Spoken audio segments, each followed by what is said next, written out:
I apologize for that hiccup.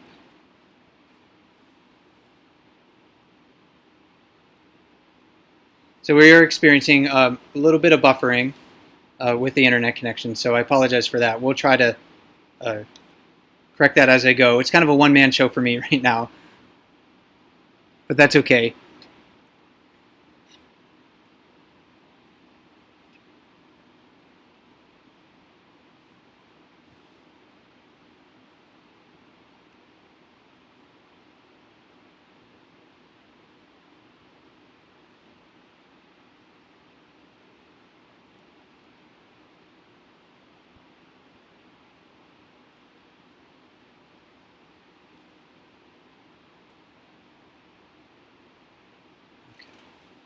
So we're going to continue rolling here. Again, we're going to be monitoring the internet connection as best we can to make sure that it's not buffering too much.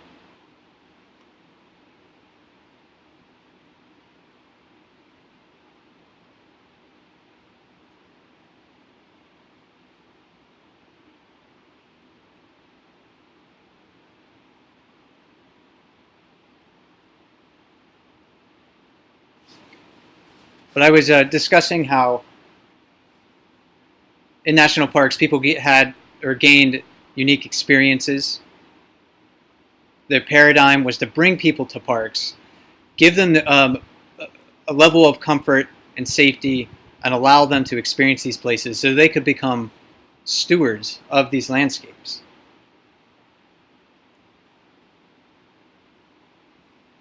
And of course, many people wanted to come to national parks to see wildlife that was absent throughout much of North America, and that continues to be the case today. But this creates, in a sense, a paradox, or something that I like to call the paradox of visitation or the paradox of wildlife viewing, in that when you go to national parks to see wildlife, you have the potential of impacting wildlife, displacing them from habitat that maybe they need to survive. So these are some of the issues that parks have struggled with for a long, long time, because a paradigm that is based largely on physical visitation ignores a lot of the people who can't visit national parks.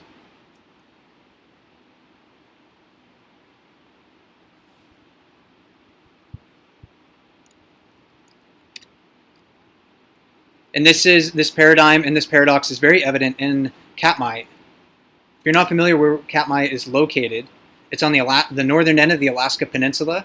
It's about 300 miles southwest of Anchorage. And the most popular place in Katmai is Brooks Camp and Brooks River.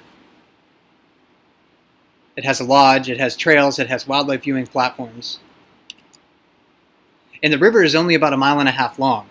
There can be, in years where the highest numbers of bears have been recorded, over 100 individual bears have been seen using Brooks River, and we get 10 to 11,000 people visiting this place. So it's a concentrated area for both people and bears with sensitive resources. And it was initially developed as within Katmai National Monument as a fly fishing camp. And then, in fact, this is former Illinois Governor Adlai Stevenson. He was also a presidential candidate, two-time presidential candidate, and a UN ambassador for the United States. So Brooks River initially developed, or Brooks Lodge, I should say, initially developed, opened in 1950 within Katmai National Monument to give people an opportunity to come visit this place. So again, this is an example of how we see the paradigm in Katmai National Park evolving. Because at the time that Brooks Lodge was established, there weren't many bears using the Brooks River area. In fact, it was kind of a notable event in the 1950s to see a bear moving through. But the bear population has grown significantly since that time. They've learned to fish at Brooks Falls and other parts of the river since then. And that's a story for another live chat. But now Brooks River is well known for its wildlife, its brown bears. Brooks Falls, in particular, is probably the most popular wildlife viewing area on the planet, or at least most well known for brown bears. So the most well known brown bear viewing site that I know of. Certainly in Alaska, if you've seen a picture of a bear catching a fish at a waterfall, it was most likely taken at Brooks River. And the experience, very popular with people who come here. It's a profound experience. It can be a very moving one for people. Being around high numbers of brown bears, seeing them fish for salmon, survive, and compete.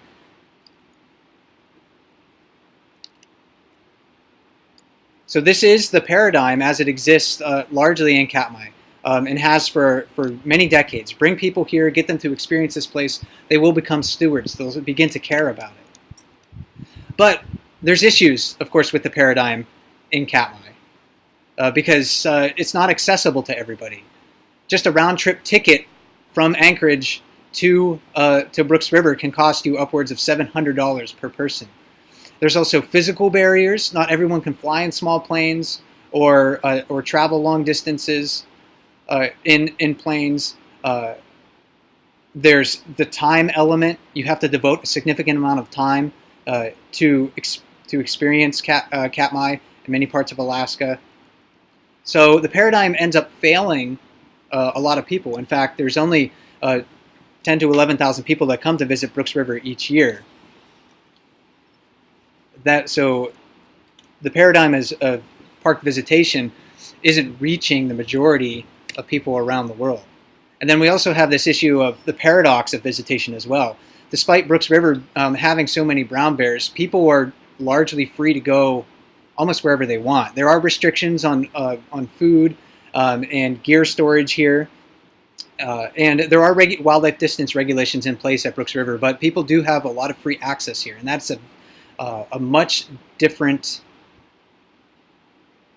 scenario than you have at a lot of other well-known brown bear viewing areas or bear viewing areas in Alaska, like McNeil River, like Pack Creek, like Annan, and other well-known bear viewing areas. And the paradox of wildlife viewing here, again, ends up potentially altering the behavior of the bears that people come to seek. Our facilities are located in the habitat that the bears want to be in. Our trails go right through the same areas. Bears want to rest and feed in those areas. And when people are in an area with high numbers of brown bears, our presence can alter how they move through the area. It can decrease their foraging efficiency if they have to pay attention to us and not necessarily looking for food. It can displace bears from certain habitats if too many people are in those areas or if we're making too much noise. So these are issues that Katmai has been sort of struggling with, this paradigm of visitation where relatively few people come here. But if we encouraged more and more and more people to come, it could potentially irreparably harm the resources that we have come to care about so much in this place. And these aren't the only issues that, these issues aren't just faced by Katmai. They're faced by a lot of different national parks. But I propose that webcams, especially like the webcams on explore.org, can offer some respite from the paradox and maybe help at least a little bit break the paradigm, where you don't necessarily need to come to a national park to have a meaningful experience. Webcams are not a replacement for that in-person national park experience, but they can help provide people with meaningful connections to the area's wildlife if they don't have the opportunity. And in 2012, Katmai entered a partnership with explore.org, which is the world's leading live nature cam network, to host live streaming webcams along Brooks River. And there are actually several webcams along Brooks River, as many as 6 or 7 streaming, depending on bandwidth. They're located on existing infrastructure or impacted areas. Most of the people that come to visit don't even know where they are or notice that they are operating. And they have proven to be extremely popular. Over the past 3 years, 13 million views per year on explore.org, and that doesn't necessarily include the other sites that may embed the stream. unique page views, millions of people, at least in part, viewing the bear cams. So we have a lot of people returning to watch again and again.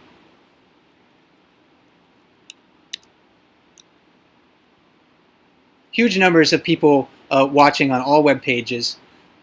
5.7 million hours streamed per year, and I think I did the math on this. That's equivalent to about 650, one person watching brown bears for about 650 years. And it's viewed in all 50 states and almost every country in the world. And the bear cams, I have found through reading comments and interacting with people online, have really had a profound impact on many people's lives. This person writes that the bear cams changed her life. For me, they've promoted a profound interest in bears, salmon, Katmai, Alaska, and national parks. And they've inspired me to become a park ranger. They've helped people, kind of get through tough times. 2 months after moving, I was diagnosed with cancer, and I've been going through tough chemo treatments. I couldn't afford cable TV, but had my computer as the only means of entertainment. I heard about your bear cans and have been enthralled ever since. I can't thank you enough as it got me through my chemo.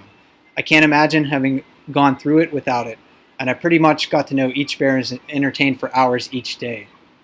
I've gone back to the chemo ward to let others know about this website. Now there's a whole group of chemo patients talking about the bears. Thank you again for sharing this with all of us. And there's sometimes the humorous elements. Teachers using bear cams and the students connecting to the bears that they see on the webcams. One person says, the playground monitor brought 2 of my boys in from recess for biting.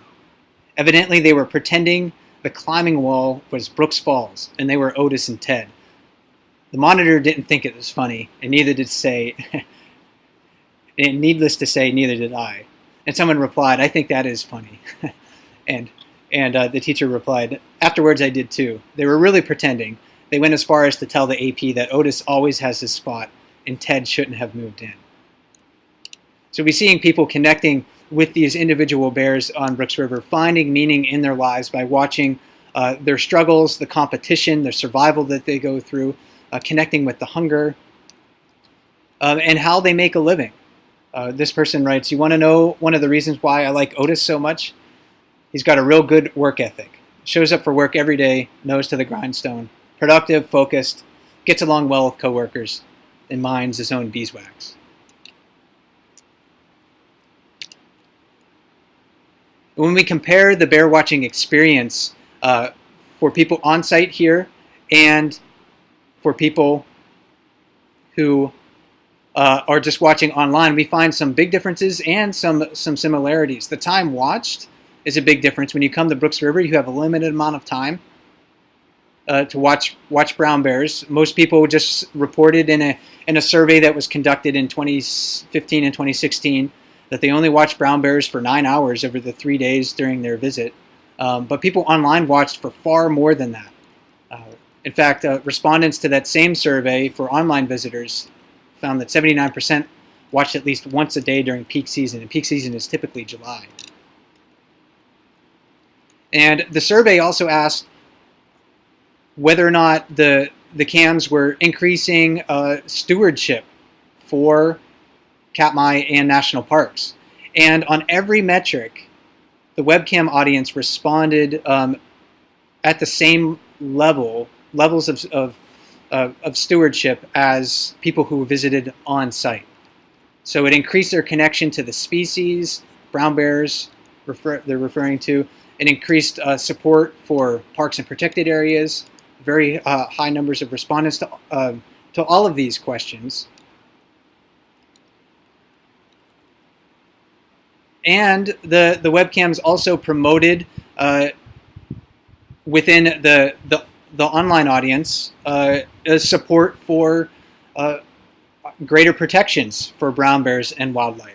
And the premise of these questions was that limiting recreation would be a positive impact for brown bears, because brown bears don't necessarily need us. They just really need to be left alone. So webcam respondents are actually very much in favor of these hypothetical actions. Again, these were not measuring any proposed management actions by the park, but but the researchers were very interested to see whether or not people would support those things, and they were highly supportive of them. The webcams are giving people really meaningful experiences, allowing us to see brown bears doing many things that were formerly only accessible to the lucky few that came here. They provide park rangers and other experts the ability to reach people around the world. In fact, I'm probably talking to more people right now than Brooks Camp gets on a daily basis in July. So the busiest days here, maybe 300 to 400 people. I'm sure I'm talking to far more than that right now. So one of the big advantages of webcams in breaking, again, the paradigm is you don't have to be here to talk to a resource expert to learn more about these wild animals. You can see them on the webcams, ask questions to park rangers and other resource experts, and develop a greater understanding for these animals. So in the past, we had this paradigm of visitation in national parks, and that national park management is largely based just on that. Is largely based on that right now, getting people to parks so they can have a physical visit, have a good experience, and become a steward of these places. And of course, we have the paradox that's involved with that as well. You want to come to these places to see wild animals because it's a really great experience. But the potential is there when we come to national parks in large numbers to alter wildlife habitat, to alter their behavior and their movements. But webcams help to break the paradox, or at least partially, and offer some, again, break some of the paradigm as well. They allow people who can't visit the opportunity to have very meaningful opportunities to watch these wild animals. They promote ethical wildlife viewing. They give us perspectives on the animals that are quite unique, something that we wouldn't normally be able to do safely without altering the behavior of the animals. They promote stewardship on a level that's on par with an in-person visit. And they offer park rangers and other resource experts unprecedented reach, the ability to talk to people around the world. These webcams can really be a game changer for conservation, especially for areas that are remote with limited visitation that not a lot of people can visit. And I'm not the only person who thinks this as well. In fact, E.O. Wilson, one of the world's most famous conservation biologists, writes, "I suggest a means to achieve almost free enjoyment of the world's best places in the biosphere. The cost-benefit ratio would be extremely small. It requires only 1,000 or so high-resolution cameras that broadcast live around the clock from sites within reserves. People would still visit any reserve in the world physically, but they could also travel there virtually and continuing real time with no more than a few keystrokes. With species identifications and brief expert commentaries unobtrusively added, the adventure would be forever changing and safe." So over time, we've seen Katmai evolve from a place that was protected primarily for its volcanic scenery into one that's still a fantastic and tremendous wilderness landscape. One that's important not only for its volcanoes, but also for the wildlife that it happens to protect. But as national parks face continued issues in this century, as far as increasing visitation, that taxes, staffing levels, and infrastructure, we have to think, can national parks really sustain increasing numbers of people visiting them forever? That's an issue that a lot of park managers are grappling with right now. And formerly, scenes like this were only accessible to the few people that could visit these places. We had this paradigm of stewardship.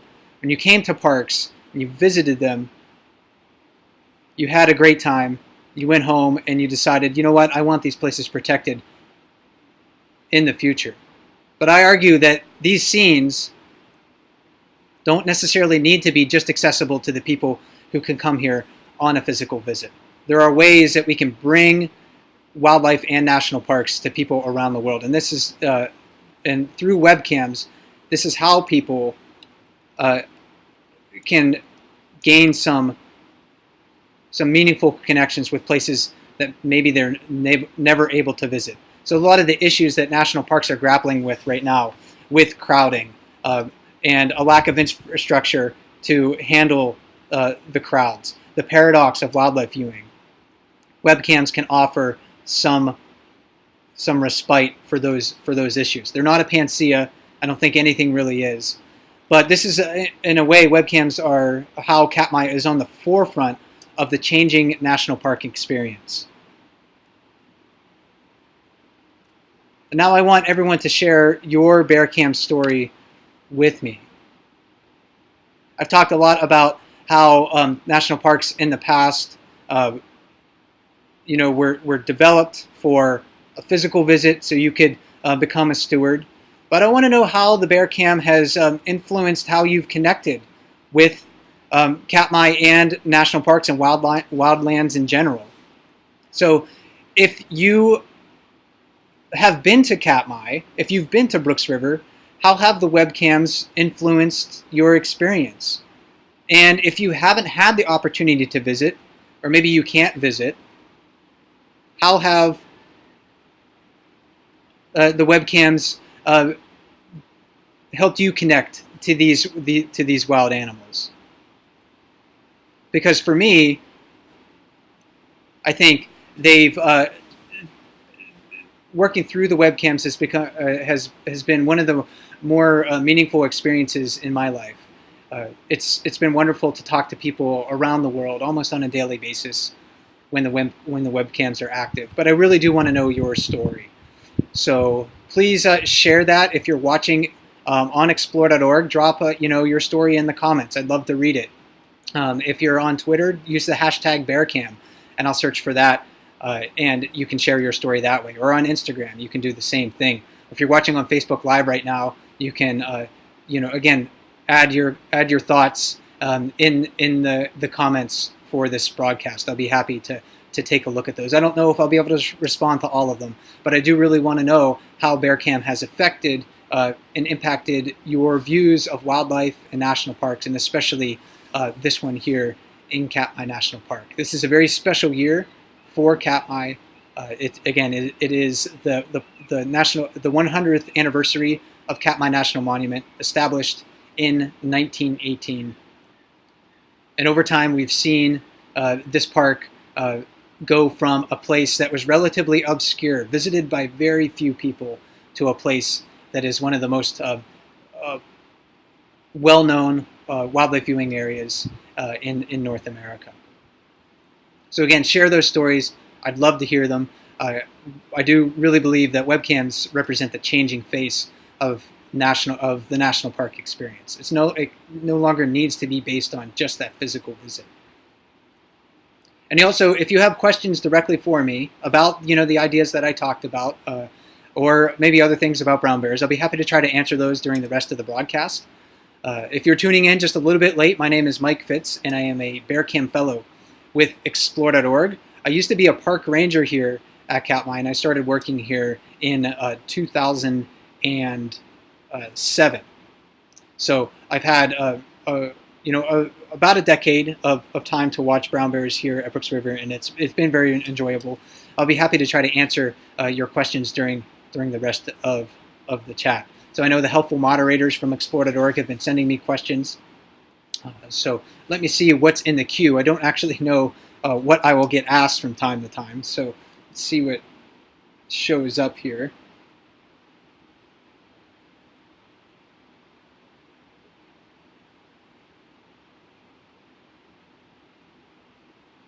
Right. So one question that we have, uh, first one, should the lodge be shut down sooner than September 18 to allow greater undisturbed movement of bears?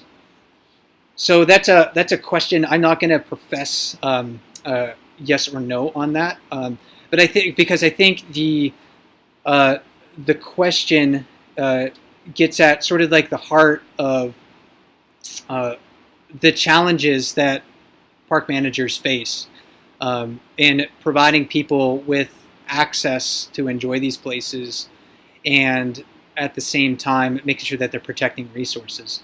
Uh, the National Park Mission actually that was basically passed down through congressional law through the 1916 Organic Act, mandated national parks to be managed for the enjoyment of people, but also at the same time to make sure that the resources within them, the quote unquote scenery, was unimpaired for future generations. So actually, how do you do that? It's again in the past, park managers thought it was more important to get people in the parks. Just build the road, build the campground, build the infrastructure, get people into the parks. And now we realize that in a lot of ways that did have impacts on the resources in the parks. It didn't necessarily leave them all unimpaired.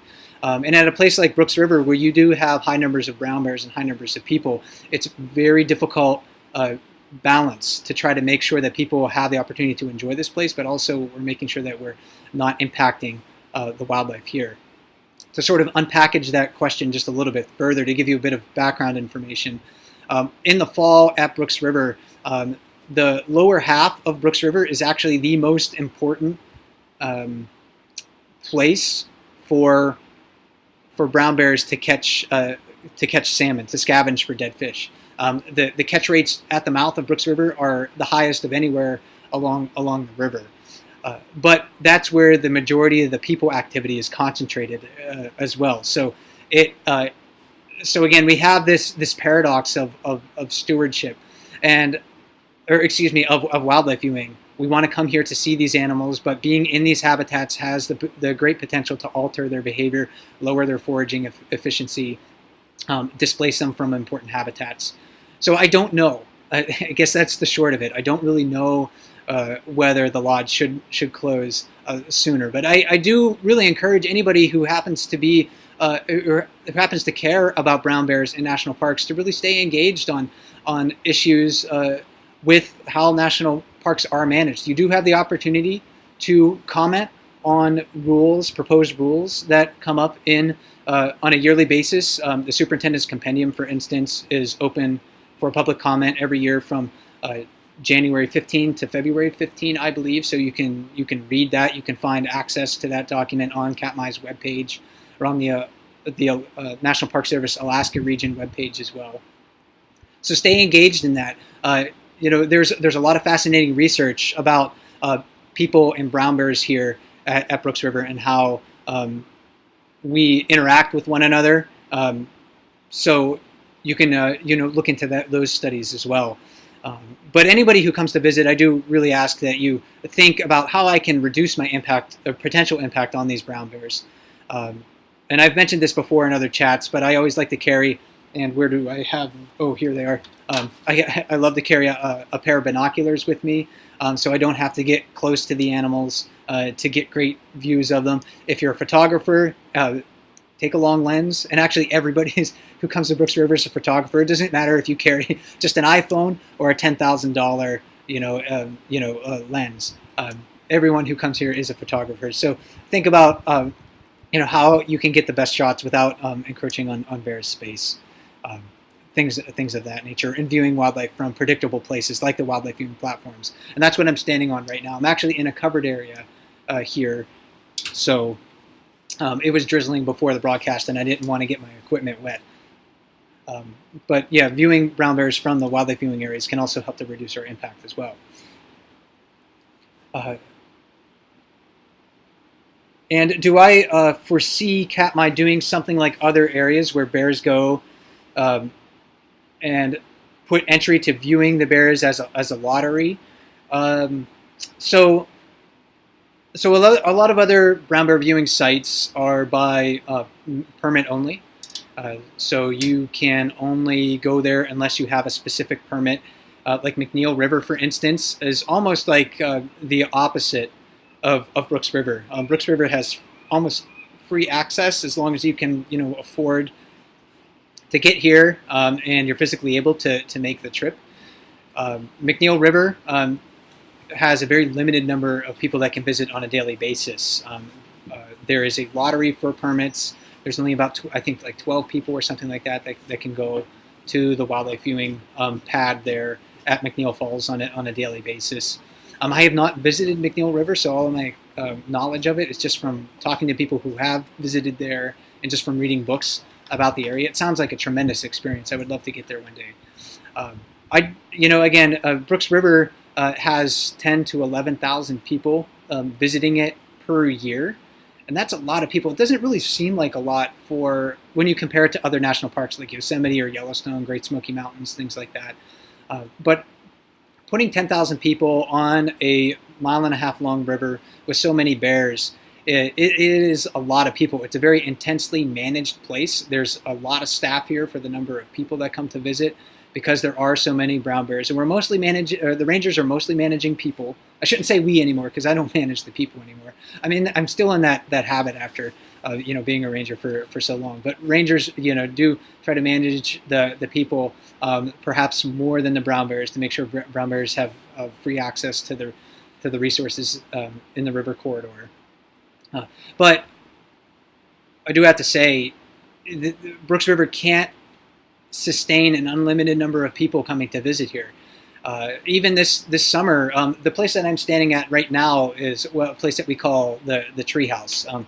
It's just a covered area where people can wait to get to Brooks Falls, which is behind me. You saw some people walking behind me going to watch bears at Brooks Falls. That spot, the platform out of Brooks Falls is a fairly small platform. It can only accommodate 40 people at a time. And there's a wait list during July for people to get out on the falls platform. And this summer, it was not uncommon for people to experience 2 to 3 hour waits to get to Brooks Falls. So you can imagine if you haven't been here before, flying to this place. Maybe you only have a few hours on the ground before you have to fly back to Anchorage. You're just doing a day trip, and some of the stress that might cause you if you only have a few hours and you're wondering, will I even be able to get to Brooks Falls? Because there are so many people in the queue in front of me. So the facilities here are experiencing crowding, very significant crowding issues. The visitor center that rangers provide mandatory orientations in is quite small, and it's difficult to fit more than 20 people in there. But the demand for those orientations during the middle of the day when everyone is arriving is actually very, very high. So the crowding here does place significant burdens on the staff and the infrastructure and the wildlife. And can Brooks River sustain another 1,000 people coming here in July? I don't know. I don't think so. Not in a way that would ensure that the experience here is still a really great one for people. And that's one of the important considerations. At some point, you have to think about what's too many people, not only for the wildlife, but for all the other people that are here. As Brooks River becomes more popular, more and more people might want to come visit. And the webcams do play a role in that. I will be completely honest with you. I've met many, many people who want to come here and have come here because they first discovered it on the webcams. So any place that's thinking about developing or implementing webcams in the future, you do have to think about that. How are you going to manage for increasing visitation? Because webcams will bring you increased notoriety. So I really do think that in the future, park managers will have to think very carefully on whether or not they should restrict a visitation to Brooks River on a daily basis, because it can't sustain an unlimited number of people, and maybe not even another couple thousand people or so. So food for thought, a lot of things to think about. These are some of the things I think about during the wintertime when I'm when there are no bears around. Let's see. And those two questions did take up a lot of time. I'll try to answer some of these other questions a bit quicker for during the rest of the broadcast here. Again, if you tuned in a little bit late, my name is Mike Fitz. I am a fellow with Explore.org.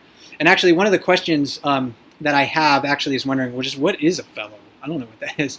And if you look up a dictionary definition of a fellow, I think it's more or less like a member of an exclusive club.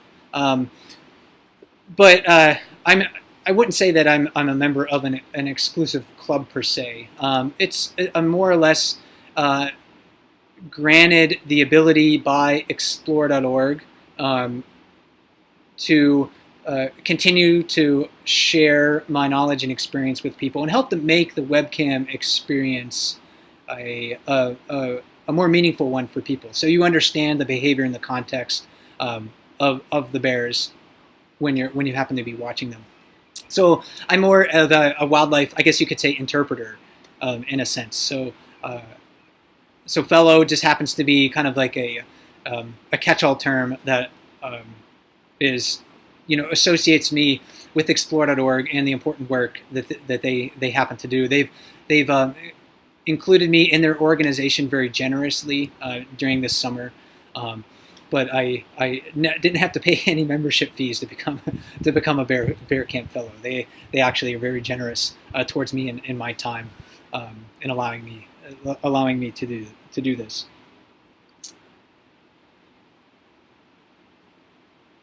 So yeah, again, an interesting question. This one may have a long answer. Does the presence of humans on the lower river in the fall make it safer for sows and cubs and subadults?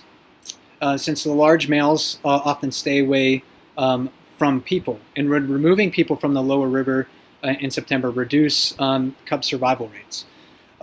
It's hard to say. There is some research that indicates that females with cubs will use areas near people because large males often avoid those areas. It's not like the females necessarily want to be around us. They just maybe see us as more of a benign presence on the landscape, and they realize that that's a habitat that adult males aren't using. This phenomenon is documented here at Brooks River in a sense. We don't know that, again, females with cubs like to be around us, but we do see females with cubs often avoid Brooks Falls because, and it's theorized because of the presence of a lot of adult males. And now there are exceptions. There are definitely females with cubs that will go to Brooks Falls. So when the next time you see that, don't say, well, Mike was completely wrong. Yeah, it certainly happens. But many adult females will avoid that area because of perhaps the threat that large male bears pose to them. But in the absence of people, we probably would see more adult males using the lower half of Brooks River. So that could, place more competition in the way of the cubs and the females that use that area. But the brown bear population here in Katmai National Park, it's important to note, is a healthy one. It is thought to exist at its carrying capacity, and it's largely just kind of food-based. It's not based on denning or anything like that, or denning habitat, hibernation habitat. I mean, it's really just kind of based on food availability. So the population here is very healthy. We don't have to, park managers don't have to take any measures to increase the population at all. So we don't necessarily need to place a greater emphasis on cub survival than other places where grizzly bears, for instance, are still threatened or endangered. So it would change the dynamic here, but it would not necessarily create an unnatural one. I mean, people are certainly a part of nature.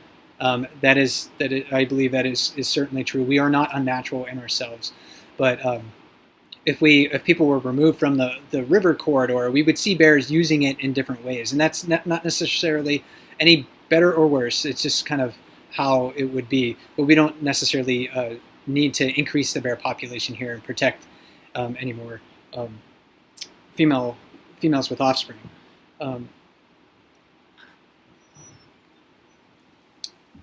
Does Katmai National Park have a nonprofit support organization, such as a friends group or anything like that? And actually, there is a friends group for Katmai that was established fairly recently, and they're called the Katmai Conservancy. So you can look them up. You can find links off of Katmai's website.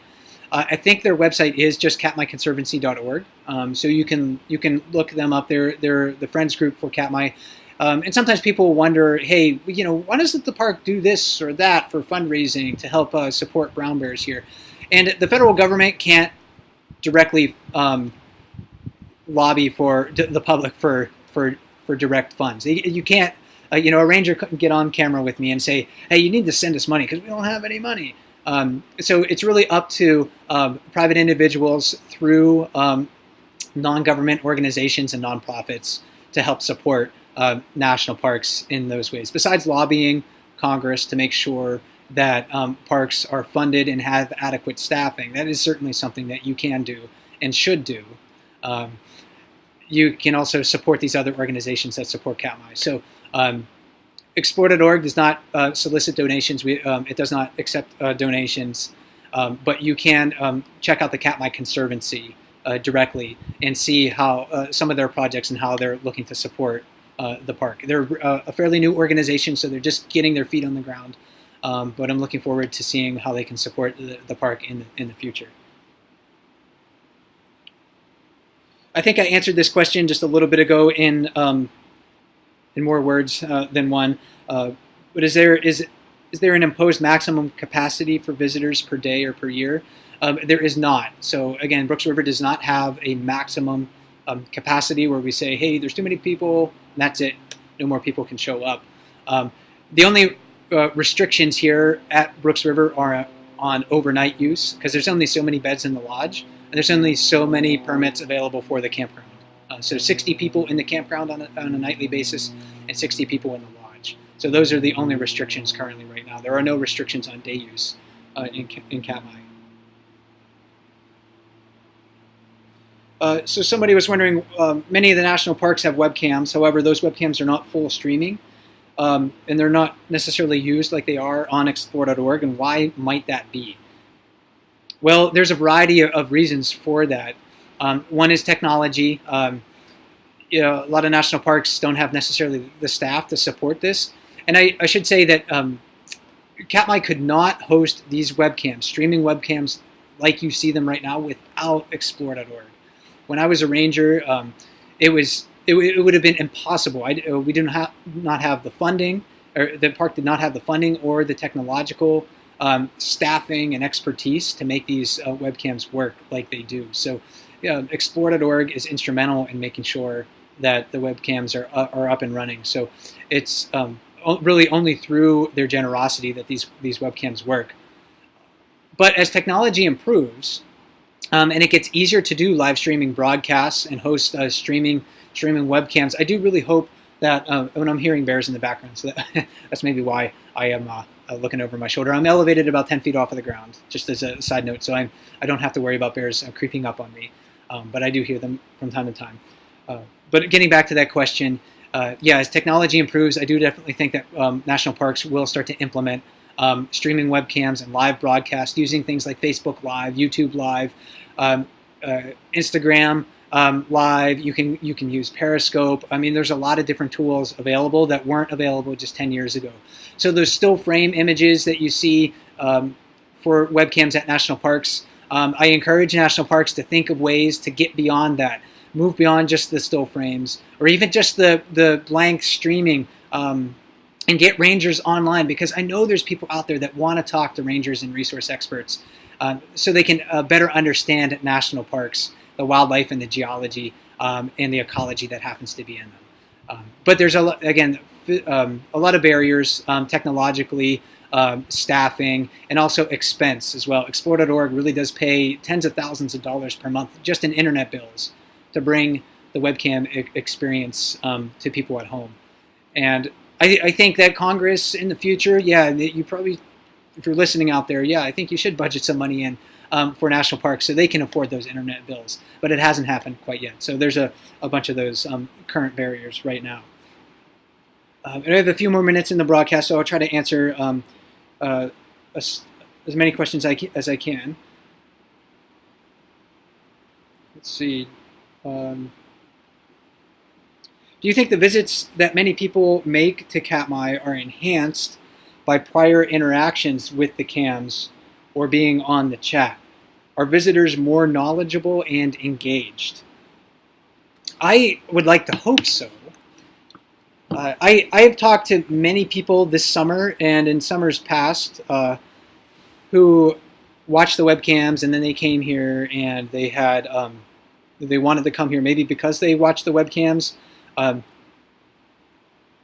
So yes, I do really think that if you've spent some time watching the webcams before you visited Brooks River, I think it does help to enhance your experience. Because you're seeing, formerly you came to Brooks River, you saw bears for a few hours, you thought, oh, that was cool, I saw some bears, I saw this one with a big scar on it, and I saw some moms with cubs, and then you went home and you didn't know anything about the rest of their lives. You didn't know what they were doing. You didn't know if those cubs survived. You didn't know any of the stories behind their individual life history. So webcams not only help people who can't visit, but they also enhance the experience for the people who can visit. And I think that's a really important advantage of them as well. You can engage people before they visit a national park, and you can engage people after they visit a national park. It's almost like you can extend your experience beyond just those few hours or a few days that you're actually here. And it's actually become very important for me because I don't live at Brooks River full time. In fact, for much of the summer, I was working from home in Washington State. And so I couldn't have done my job without the ability to watch the brown bears here at Katmai.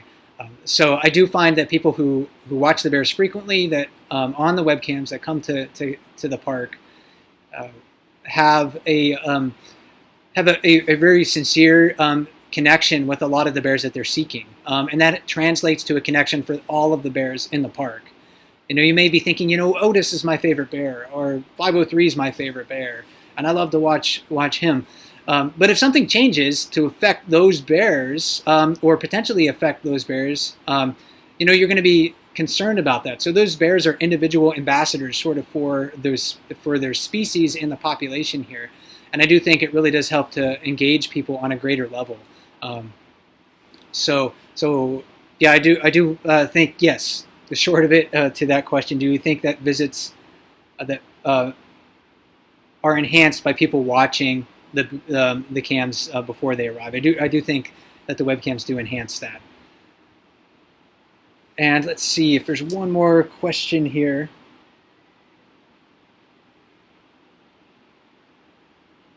Let's see. I think I may have gotten most of them that are in my queue here.